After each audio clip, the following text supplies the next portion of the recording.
tenho que esperar o trânsito em julgado da revisão da vida toda no Supremo Tribunal Federal para receber a bolada do INSS? Esse é um questionamento que se faz e é sobre isso que vamos falar na apresentação de hoje. Se você não está familiarizado com o tema revisão da vida toda, eu vou fazer uma breve explanação e depois eu vou mostrar uma decisão, um despacho judicial em que envolve exatamente essa questão de esperar ou não o trânsito em julgado do caso lá no Supremo Tribunal Federal para então dar entrada a fim de receber valores atrasados e aumentar a sua renda mensal para até R$ 7.500. E para contextualizarmos, vocês precisam compreender o seguinte: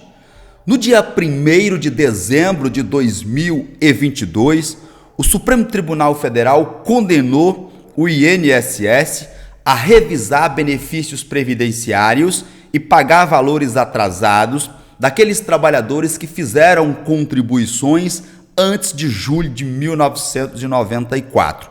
Portanto, as pessoas que preencherem determinados requisitos recebem valores atrasados, além da possibilidade de receber até o teto da Previdência Social, que, como eu disse, no momento em que eu gravo o vídeo para vocês, está em mais de R$ 7.500.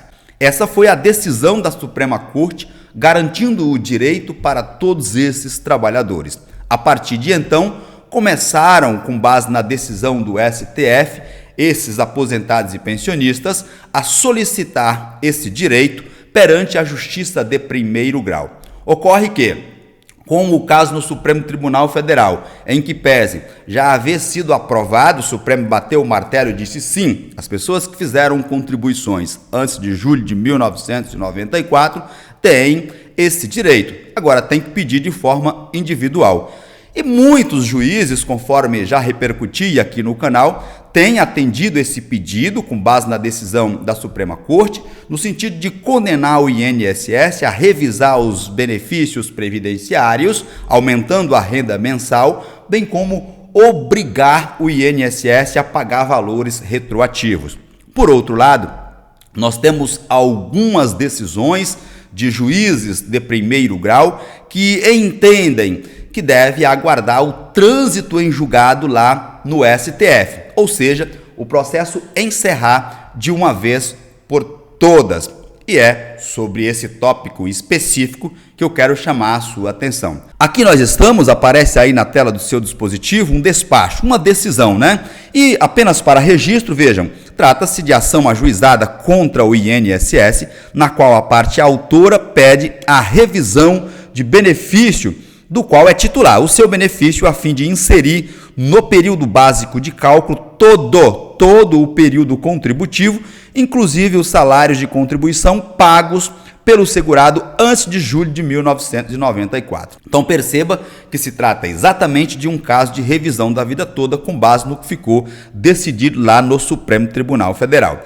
E aqui ele fala sobre os dispositivos que embasam o pedido de revisão da vida toda e, por fim, ele diz o seguinte: o qual, embora já tenha sido julgado, ainda não possui trânsito em julgado. E por conta disso, ele suspende o processo até que o Supremo Tribunal Federal publique o trânsito em julgado. Então, para nós, é o que basta aqui para eu fazer esses esclarecimentos para vocês. Esse tipo de decisão é legal, tem base, é assim mesmo que funciona, e eu já lhes adianto que não. Em que pese todo o respeito que devemos dispensar a esse magistrado, a essa magistrada, não é esse o entendimento pacífico dos tribunais superiores. Leiam-se STJ e o STF. Então, nós já sabemos que não há que se falar em legalidade da suspensão. Não é legal, não tem base para isso. O Supremo Tribunal Federal tem entendido que não precisa aguardar o trânsito em julgado de um processo nos tribunais superiores para que os juízes inferiores, aqui de primeira e segunda instância, possam seguir o entendimento. Basta que lá tenha formado a chamada maioria. E aí, falando sobre a legalidade da suspensão, eu utilizo aqui o caso específico do julgamento do tema 1102, que é a revisão da vida toda. Nós tivemos o quê? 6 votos em favor dos aposentados e 5 votos em favor do INSS, em favor do governo e, portanto, contra os aposentados. Então, formou-se o quê? Maioria em favor dos aposentados, 6 contra 5.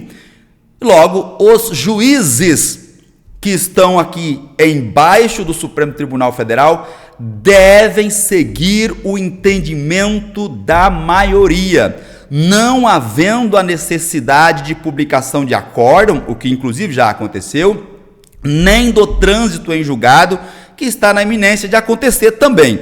Mas apenas para um esclarecimento didático, não há a necessidade, para proferir uma decisão, de se aguardar que o Supremo Tribunal Federal faça a publicação do chamado trânsito julgado.